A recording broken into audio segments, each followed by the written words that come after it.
कांग्रेस के मुख्य प्रवक्ता हर्षवर्धन चौहान है विपक्ष पर लगाया आरोप। उन्होंने कहा कि हिमाचल प्रदेश की तीनों सीटें कांग्रेस पार्टी जीतने जा रही है। उन्होंने कहा कि जो निर्दलीय नेता बिक गए थे उनसे जनता पूछना चाहती है कि उनका क्या मजबूरी रही, क्यों उन्होंने त्याग पत्र देना पड़ा, और अगर कांग्रेस उनकी नहीं सुन रही थी तो कांग्रेस का विधानसभा के अंदर या बाहर निर्दलीय के रूप में विरोध कर सकते थे। उन्होंने कहा हिमाचल प्रदेश का कर्मचारी किसी से डरता नहीं है, उन्हें पता है कि मत किसे देना है।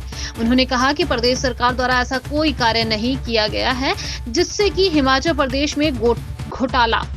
उन्होंने होशियार सिंह को ड्रामेबाज कहा। उनका मानना है कि उनकी हार निश्चित है, इसलिए वह ऐसी बातें कर रहे हैं। नहीं, देखो, प्रश्न ये है कि ये जो आप आरोप लगा रहे हो सरकार पे, इस तरह के आरोप जब हम विपक्ष में थे, हम भी भारतीय जनता पार्टी की सरकारों पे लगाते रहे। ये एक नॉर्मल सा डायलॉग है, नॉर्मल सा फेज है।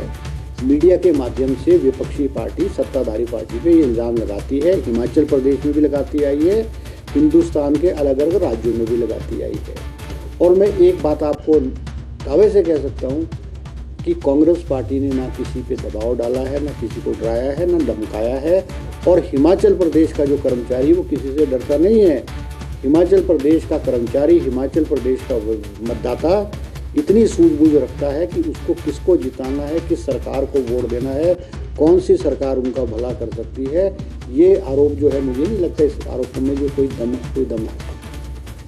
जयराम जी आज कल ही दिल्ली से लौटे हैं, आला नेताओं से उन्होंने मुलाकात की है। आते उन्होंने एक बात कही है कि ईडी सीबीआई के जितने भी मामलों के ऊपर जांच हो रही है उनके नतीजा कब आएगा वो अलग बात है, लेकिन सुखविंदर सिंह सरकार के प्रभावशाली लोगों के तार इसके साथ जुड़ रहे हैं, ये चिंताजनक। नहीं, देखो, इनकम टैक्स की रेड्स हुई है, ईडी की रेड्स हुई हैं। ये जिन राज्यों में चुनाव होते हैं, उपचुनाव होते हैं या विधानसभा के चुनाव होते हैं, ये ईडी और इनकम टैक्स डिपार्टमेंट मेहमान के रूप में इन राज्यों में दस्तक देता है।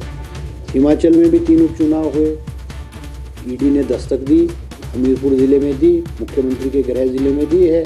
ठीक है, उनके पास कोई इनपुट होगा, कोई सोर्सेज होगी, उन्होंने अपना काम करना, उस पर मैं ज़्यादा टिप्पणी नहीं करना चाहूँगा। मगर ये एक नॉर्मल प्रैक्टिस है।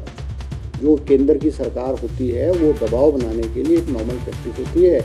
और ठीक है, वो इन्वेस्टिगेशन करेंगे, क्या पाएंगे क्या नहीं पाएंगे ये अलग बात है। मगर मैं दावे से कह सकता हूँ कि इस प्रदेश सरकार द्वारा जो है ऐसा कोई भी कार्य किसी भी विभाग में नहीं किया गया है जहाँ पे कोई घोटाला हुआ है, अनियमितताएँ पाई गई या कोई ऐसे जो है काम हुआ है। जयराम जी कह देना पड़ा। अगर आपकी कांग्रेस की सरकार सुन नहीं रही थी तो कांग्रेस का विधानसभा के अंदर और विधानसभा के बाहर आप निर्दलीय के रूप में भी तो विरोध कर सकते थे। आपको ऐसी क्या मजबूरी हुई है?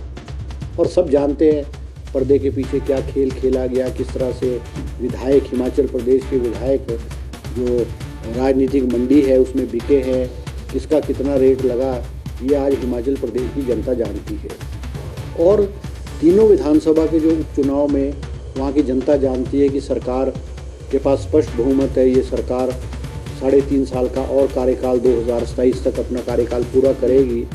और भारतीय जनता पार्टी के विधायक को जिता करके विपक्ष में बैठने के लिए ये तीनों विधानसभा क्षेत्र की जनता नहीं भेजेगी, क्योंकि विपक्ष में आकर के विधायक का काम नहीं होगा। और अगर कांग्रेस का विधायक बनकर आएगा तो सरकार के सहयोग से और सरकार के समर्थन से उस क्षेत्र का विकास भी होगा, विधायक की जो सुनवाई भी होगी और क्षेत्र का जो है वो काम भी होगा। क्योंकि मैंने देखा कि तीनों जो उपचुनाव हुए और तीनों जो भाजपा के विधायक निर्दलीय थे वो राजनीति में कोई सेवा करने की भावना से नहीं आए थे। ये बेसिकली कारोबारी लोग थे जो अपने कारोबार को चमकाने के लिए, कारोबार को आगे बढ़ाने के लिए और कारोबार में जो प्रोटेक्शन मिलती रहे वो बेसिकली बिजनेसमैन थे। और जब जनता ने इनको परखा और देखा और इनके जो कार्य प्रणाली देखी, उससे जो है इनके प्रति लोगों के मन में जो है वो गुस्सा है। निश्चित रूप से देरा, हमीरपुर और नालागढ़ में कांग्रेस पार्टी जीतेगी। और कांग्रेस पार्टी की जो संख्या है वो 38 से बढ़कर के जो है 41